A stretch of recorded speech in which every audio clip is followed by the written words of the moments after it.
like that? So, well, now that the writer's strike is over, I got a lot of jokes to open the show with, and that was a good. I like that one. Okay, everybody, did you guys like that one? All right.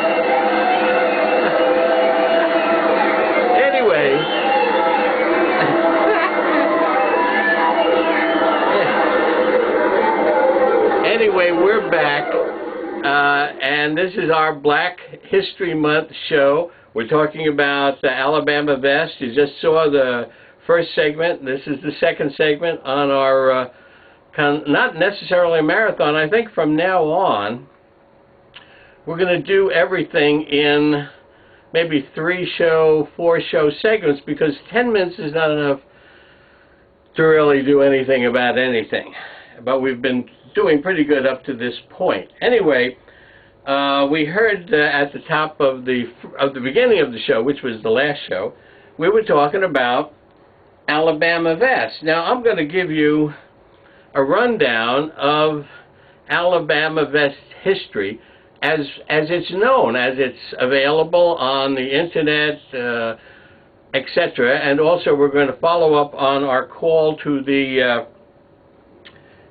Georgia Hall of Fame, Georgia Music Hall of Fame, the Georgie Awards, etc., etc.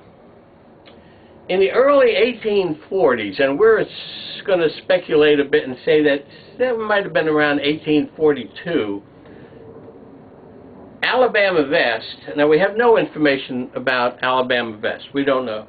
We don't know who he was. We don't know where he lived, but we do know, according to history, legend, that around about 1842, Alabama knew a German clockmaker named Thaddeus von Clegg. I don't know how he knew him. We don't know anything about either one of these gentlemen. But in 1842, thereabouts, Alabama supposedly, allegedly, shows his plans, his drawings. We've also heard that he was a performer, an entertainer. We don't know what he was. This was before the Civil War. There weren't too many black people roaming around free. I'm sure there were a number of them, but there weren't a great deal of them before the Civil War, especially in Macon, Georgia. Anyway, in 1842, Alabama shows his friend Thaddeus this design and said, "This is," whatever he said, "this is my design." Now we think, again, and I'll show you this, we think that this kazoo, this guy right here, might have been the exact design that the Alabama vest showed Thaddeus in 1842. And then, of course, time goes by, and 10 years later, in 1852, remember we started in 1842, now it's 1852, that's 10 years later, the kazoo is exhibited, and I understand from some reports, allegedly, that Alabama vest played the kazoo at this fair, at the Georgia State Fair of 1852. And of course the kazoo was a big hit. Well, time again goes by. This is according to known history. Time goes by, and now it's 60 years later, and in 1912, two guys by the name of Sorg and McIntyre, they create the first production of the kazoo. In 1913, McIntyre separates from Sorg and teams up with a guy by the name of Harry Richardson. And in 1914, Richardson and McIntyre launched the first production, mass production of the kazoo. And then they, in 1916, changed the name of the partnership and called it the Original American Kazoo Company. Now this kazoo that we just showed you has a Kazoo Company, Buffalo, New York, patent March or May of 1902. strange. Things don't come together.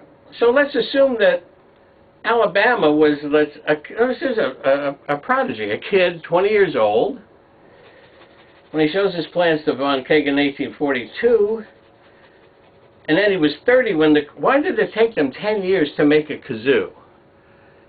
You know, I could probably bang these out in a couple of days. Why it took 10 years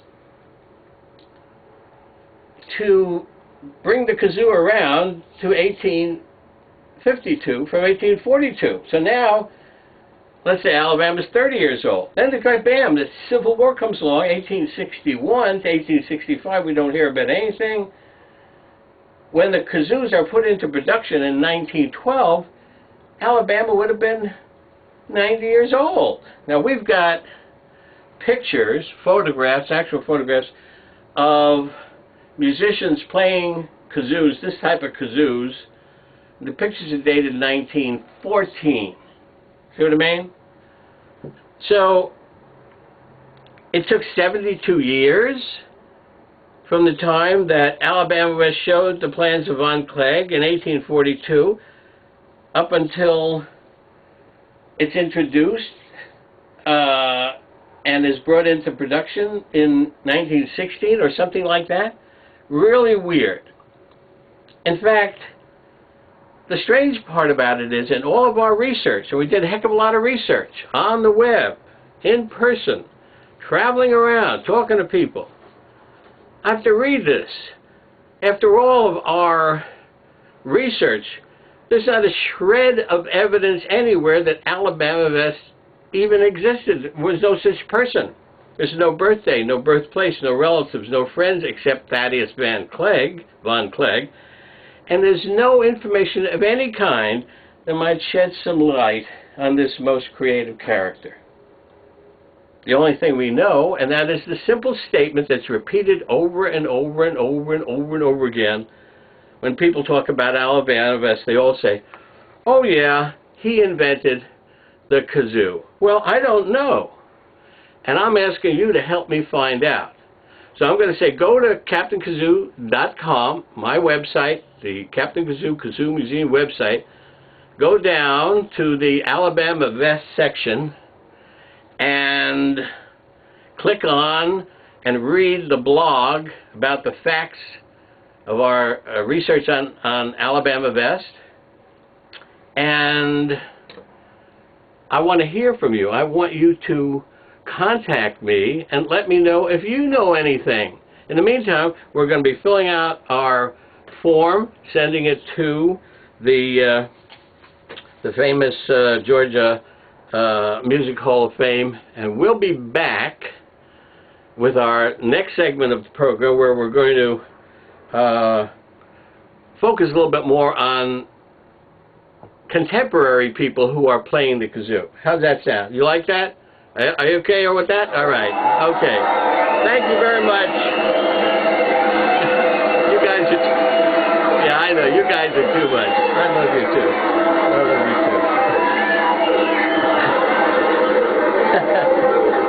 I'm not going to say anything about the election that's going on now. Oh, all right. All right. All right. We got a break for a commercial. We'll see you in what and the punchline to that joke was, that I told at the top of the show was to get to the other side. You get it? You get it? Why'd the chicken cross the road? To get to the other side. Bye-bye. See you right after the commercial.